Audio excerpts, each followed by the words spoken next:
monde et je suis ravie de vous retrouver aujourd'hui dans une vidéo que j'avais vraiment très hâte de vous faire. C'est la fameuse vidéo sur la saga Blackwater, donc cette magnifique saga familiale, horrifique, slash historique que j'ai lue donc sur le courant de l'été, qui a été publiée par Monsieur Toussaint Louverture tous les 15 jours à partir de début juin. C'est une magnifique saga en 6 tomes, donc en 6 volumes, publiée donc dans un tout petit format, mais dont les couvertures sont si belles qu'elles ont vraiment fait un carton, un tabac sur les réseaux sociaux assez rapidement, d'autant plus que Monsieur Toussaint Louverture est une maison d'édition qui est très réactive à tout ce qui est post, Instagram, etc. Ils sont tout à fait au taquet, donc ils ont fait une excellente communication autour de ces livres. On ne peut pas passer à côté. Au début, je suis partie un petit peu sceptique, mais je me suis dit pourquoi pas, je vais commencer à la lire, je vais voir si ça me plaît. Donc j'ai commencé tout naturellement par acheter le tome 1 qui s'appelle La Crue. Donc vous notez quand même ces magnifiques couvertures, ce magnifique travail éditorial qui est fait autour de chaque tome. Et je suis tout de suite rentrée dedans et je vais vous en parler en détail. Alors la saga Blackwater, donc une saga en 6 tomes chez Monsieur Toussaint Louverture. Je vais vous montrer un petit peu les différents tomes avec ces magnifiques couvertures et je vais vous parler un petit peu du travail éditorial. Donc tout de suite après La Crue, 15 jours après est sortie La Digue. Je crois que j'ai une édition un petit peu foireuse avec un souci d'impression. La Maison, qui est mon tome préféré, vraiment j'ai pris un pied phénoménal à lire ce livre et à le chroniquer. La Guerre, qui est le tome 4. J'ai aussi beaucoup apprécié. Ensuite vous avez La Fortune, le tome 5. Et ensuite vous avez Pluie, le tome 6, que j'ai lu lorsque la vague de grosse chaleur est passée. Je l'ai lu pendant la première pluie du mois d'août. Ça a fait un bien fou. Voilà, donc je voulais quand même vous montrer ce travail magnifique. Donc c'est une saga qui a été écrite par Michael McDowell dans la deuxième moitié du XXe siècle. La première parution, la première publication date de 1983 et la volonté de l'auteur c'était de le voir publier ce roman sous forme de feuilleton en fait, un petit peu comme ce que faisaient les auteurs classiques à l'époque. Ici Monsieur Toussaint Louverture a donc respecté la volonté de l'auteur en faisant une publication régulière dans ces magnifiques formats à quand même 8,40 pièces. Donc vous voyez que mine de rien, pour 2 heures de lecture à peu près par tome, vous en avez quand même pour un sacré montant. C'est sûr que là, au niveau marketing, on est pas mal, ils ont vraiment tapé très fort et je pense qu'il n'est pas impossible que d'autres maisons d'édition, pour l'été prochain, pompent un petit peu ce qu'a fait Monsieur Toussaint Louverture sur cette saga-là et qu'ils essayent aussi de faire des publications régulières comme ça sur un ouvrage. En tout cas, rien que sur les couvertures, c'est Monsieur Pedro Oyarbide qui a effectué toutes ces couvertures qui sont juste magnifiques. Sur chacune d'entre elles, vous avez des petits indices sur ce qui va arriver dans le tome. Je vais vous les montrer dans l'ordre inverse. Donc c'est un travail incroyable, je crois que c'est un travail qui lui a pris 3 années quand même pour peaufiner en détail chaque couverture, chaque quatrième, les petites incrustations, les éléments propres à chaque roman. Donc quand même il a fallu quand même, j'imagine qu'il les lise aussi pour avoir des éléments sur ce qui se passe dans chacun de ces romans. Je continue à vous les montrer, ça c'est vraiment mon tome préféré, il est incroyable, je vais vous dire les raisons pour lesquelles c'est mon tome préféré. La Digue aussi, très riche en symboles, hein. Vraiment le premier, le deuxième livre sont tellement énigmatiques qu'une fois que vous avez lu le début, vous ne pouvez plus vous passer de la suite. Et voilà, le premier, La Crue, avec cette fameuse scène d'ouverture dont justement je vais vous parler maintenant. Dans la petite bourgade de Perdido, dans l'Alabama, il y a une barque sur laquelle Oscar et son majordome reviennent 4 jours après la grosse crue, la plus grosse crue sans précédent qui a dévasté le village de Perdido. Sur ces eaux rougeâtres, dégoulinantes et dégoûtantes, ils vont aller sur la barque dans le village voir s'il n'y a pas encore quelque chose à récupérer. La ville a été malheureusement anéantie, ou presque, elle est ravagée par l'eau, donc ils vont voir s'il y a encore peut-être de la nourriture à récupérer, ou peut-être encore des choses à récupérer justement. Donc nous avons sur cette barque Oscar, qui fait partie du clan des Casquets, qui est un des clans les plus aisés en fait du village, si ce n'est le plus aisé, et avec son majordome, donc de couleur, puisque on est en Alabama en 1919. Du coup, ils vont passer devant un hôtel et ils vont voir une femme rousse, magnifique, qui s'appelle Elinor et qui a besoin d'assistance. Ils ne la connaissent pas, ils ne savent pas d'où elle débarque. Et tout ce qu'ils savent, c'est qu'elle est au 3e étage d'un hôtel qui a déjà été ravagé au moins jusqu'au 2e étage. Et du coup, ils vont lui prêter assistance et ils vont lui proposer de s'installer dans la famille, notamment avec James, qui est l'oncle de la famille. Donc elle va s'installer avec James, elle va faire la connaissance de la famille, sauf que tout va pas se passer comme prévu, puisque avec Marie-Love, notamment, qui est la matriarche, celle qui a le pouvoir décisionnaire dans la famille, ça va pas bien se passer, mais du tout, du tout, du tout.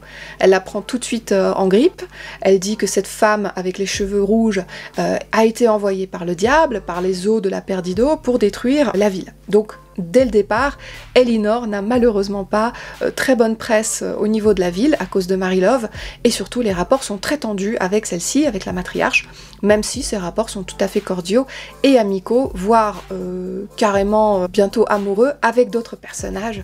Donc voilà un petit peu pour le pitch de départ. On va suivre donc pendant ces 6 tomes le clan des Casquets sur plusieurs générations. En gros, on est entre 1909 et 1969, je crois qu'on est en 1969 dans le dernier tome. Donc on va suivre comme ça cette famille sur une 50aine d'années, donc vous vous doutez bien qu'il va s'en passer des choses.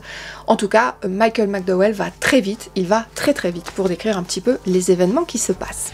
Alors déjà, dans l'ensemble, moi je ne m'attendais pas du tout à une saga avec autant d'aspects familial quand même, hein, puisque moi on me l'a vendu comme une saga un peu horreur, horrifique. À la base, c'est pas du tout ça. Déjà dans les librairies, je l'ai jamais trouvée dans les rayons d'horreur en fait. Donc elle a plutôt été vendue aux côtés de la littérature blanche. Mais vous avez quand même ce côté fantastique, un petit peu d'horreur, mais très peu. Ce sont des ouvrages qui abordent beaucoup de thématiques, très riches. On va pouvoir voyager, il y a une vraie dimension historique. C'est une saga familiale, c'est un roman qui peut plaire à n'importe qui. C'est ce qui a fait son énorme succès d'ailleurs. On voyage en fait, on s'évade complètement et c'est pour ça que je l'ai autant adoré comme lecture de vacances. Alors on va aborder tout d'abord ce côté un petit peu familial. Et c'est très riche en fait, puisque on va aborder à la fois la maternité, la sororité, les difficultés du mariage, les difficultés du divorce, les violences familiales, la confiance dans un couple, la confiance dans une famille aussi. Et c'est vrai que mine de rien, cette famille, même si elle est plutôt riche et que au fil des tomes, notamment avec la fortune, cette famille va acquérir une fortune incroyable, il y a toujours ce côté très solide dans cette famille et c'est ça que j'ai beaucoup aimé. Ça fait partie des valeurs en tout cas que Michael McDowell met en avant dans cette saga. En plus de ça, vous avez vraiment tout le côté maternel qui va ressurgir. Vous allez voir qu'il y a énormément de filles qui naissent dans la famille des Casquets, même si certaines d'entre elles vont être un petit peu particulières et vont avoir des signes corporels particulier. Voilà, mais je vous en dis pas plus, bien entendu. Qu'est-ce que c'est que cette Elinor qui arrive dans cette famille? Comme vous pouvez vous en douter, elle va très vite trouver ses marques dans la famille. Elle va s'y établir, elle va y tisser sa toile un petit peu. Au début, vous croyez vraiment que c'est un personnage très maléfique, et jusqu'à la dernière page, on se le demande. On se demande quel genre de créature elle est, on se demande pourquoi elle est là, et malheureusement, à la fin du dernier tome, vous n'aurez pas forcément les réponses à toutes vos questions. C'est ce qu'on peut un petit peu reprocher à cette saga, c'est d'avoir un petit côté inabouti là-dessus. Mais en tout cas, pour tout ce qui est les aspects familiaux, je vous la conseille parce qu'elle dénonce énormément de choses côté familial. On parle même du rejet par exemple de sa descendance et ça j'ai trouvé ça vraiment passionnant. On en parle dans l'avant-dernier tome, La Fortune. Pour le côté horrifique, comme je vous le disais, assez peu d'éléments horrifiques au sens propre, hein, disons, vous allez vraiment pas trembler dans vos chaumières. Néanmoins, il y a des scènes qui dressent la petite chair de poule. Je pense notamment à tous ces corps qui vont être emportés dans la Perdido, puisque au tome 2, on réussit à endiguer un petit peu cette crue en construisant une véritable digue. Le roman insiste beaucoup sur la construction de cette digue et tous les événements qui se déroulent autour. Donc ces corps qui sont emportés dans la Perdido, vous allez les voir disparaître dans un certain contexte, et ça peut quand même un petit peu vous mettre les chocottes.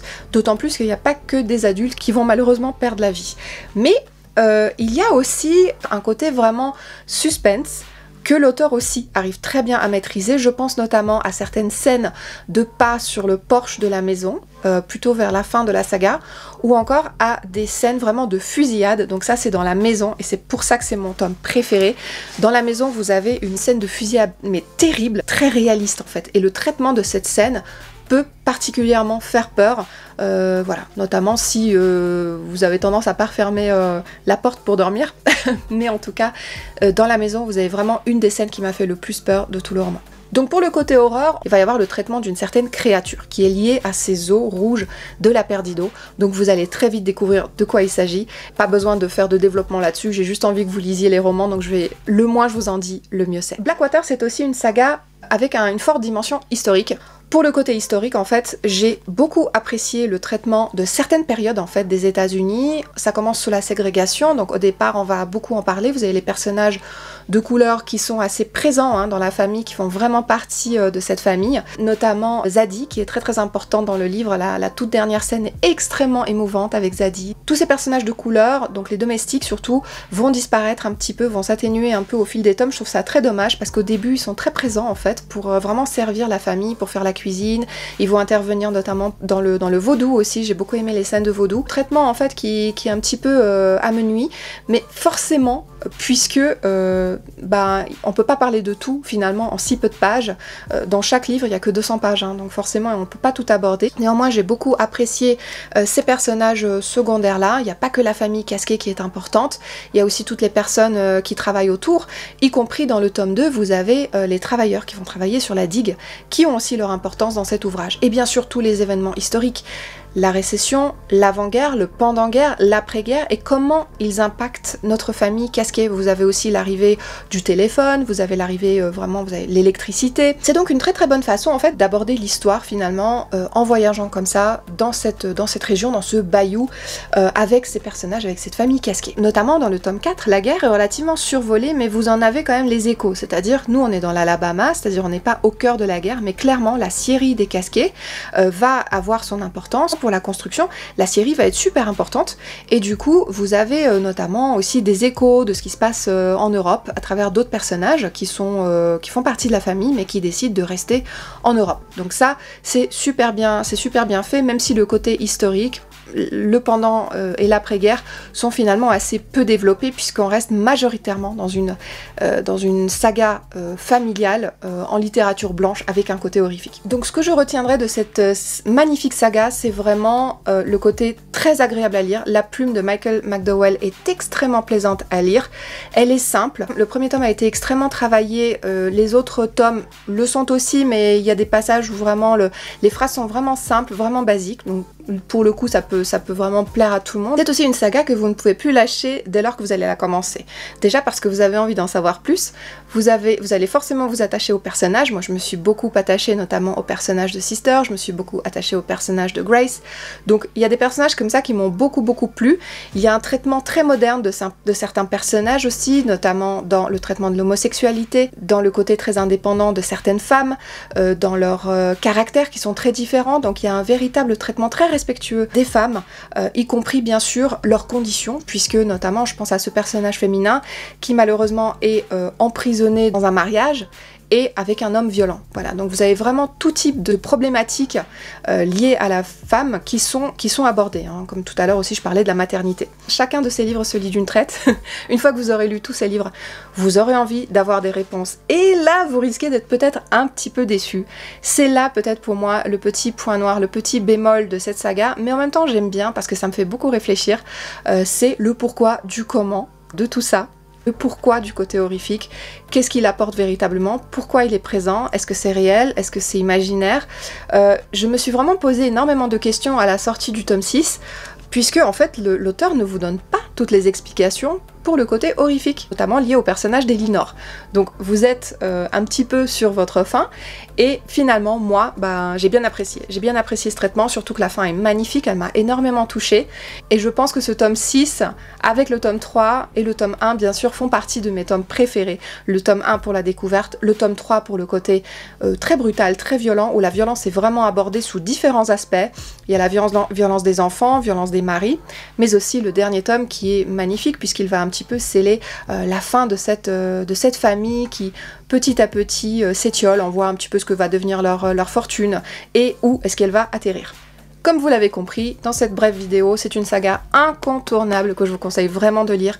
Pour moi, certains tomes sont des coups de cœur.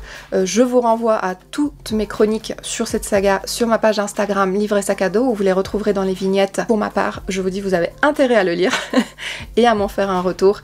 Si vous avez notamment des challenges littéraires, c'est parfait parce que ça aborde plein de thématiques. Pour cet automne, ça peut être une excellente découverte aussi. Il n'y a pas que l'été pour découvrir Blackwater, vous pouvez aussi le lire bien sûr à l'automne. Ça peut être une saison très propice. En tout cas, moi je vous y invite et je vous dis à bientôt dans une nouvelle vidéo. Merci d'avoir regardé. Ciao!